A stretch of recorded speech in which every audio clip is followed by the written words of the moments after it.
വാണിയംകുളം ചന്തയിൽ നടക്കുന്നത് ഗുണ്ടാ പിരിവെന്ന് ആരോപണം. കച്ചവടക്കാരും വാഹന ഉടമകളുമാണ് പാലക്കാട് വാർത്താസമ്മേളനത്തിൽ ഈ ആരോപണം ഉന്നയിച്ചത്.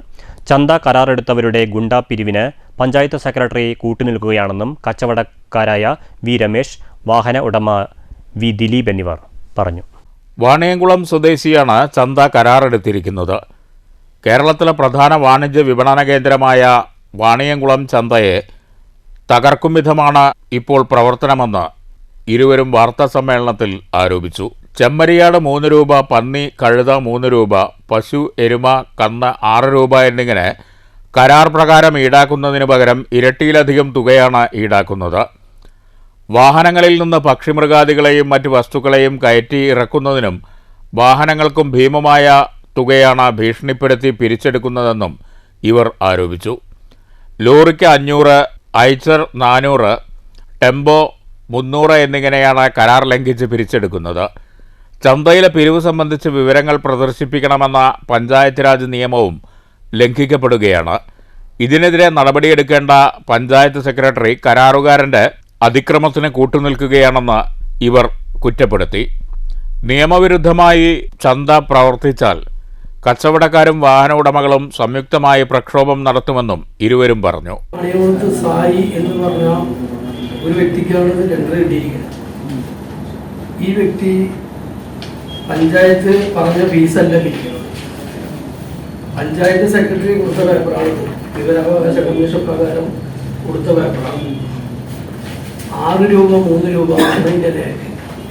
കന്നുകാലിക്ക് 6 രൂപ, ആടിന് 3 രൂപ, കോഴിക്ക് 1 രൂപ 50 പൈസ. ബഹുമാനപ്പെട്ട ഹൈക്കോടതി കഴിഞ്ഞ മാസം 24-ാം തീയതി ബഹുമാനപ്പെട്ട ഹൈക്കോടതി, കേരള ഹൈക്കോടതി വിധിപ്പകർപ്പാണ്.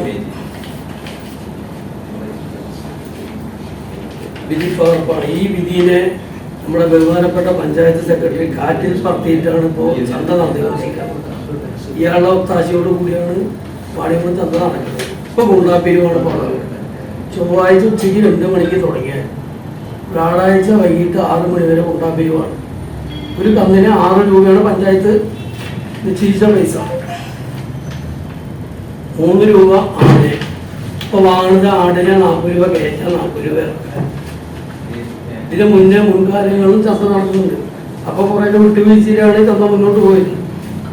അപ്പോൾ ഇത് പോലീസ് സ്റ്റേഷനുണ്ട്, പേപ്പറുകൾ കളക്ടർ ഓഫീസിലുണ്ട്, എല്ലാ ഓഫീസിലുണ്ട്. ഇതൊന്നും വിലപ്പോണില്ല. ഇതിപ്പോൾ പഞ്ചായത്ത് സെക്രട്ടറിയുടെ ഒത്താശയോട് കൂടിയാണ് ഇപ്പോൾ നടക്കുന്നത്. അപ്പോൾ നമ്മൾ നാട്ടുകാരനും ഒരു കച്ചവടക്കാരെന്നുള്ള നിലയ്ക്കാണ്. സിറ്റുവേഷനുകളൊന്നുമില്ല, കച്ചവടക്കാരെന്നുള്ള നിലയ്ക്കാണ്. അപ്പോൾ ഇത് പത്രപ്രവർത്തകരും ദൃശ്യമാധ്യമങ്ങൾക്ക് പുറത്തു കൊണ്ടുവരണം. ഇത് സത്യാവസ്ഥ എന്താണെന്ന് പുറത്തു കൊണ്ടുവരണം. ഇതാണ് നമ്മൾ ആവശ്യപ്പെടുന്നത്. എൽ ശിവരാജൻ, എൻ സജീവ് കുമാർ എന്നിവരും വാർത്താസമ്മേളനത്തിൽ പങ്കെടുത്തു. News bureau, Palakkad.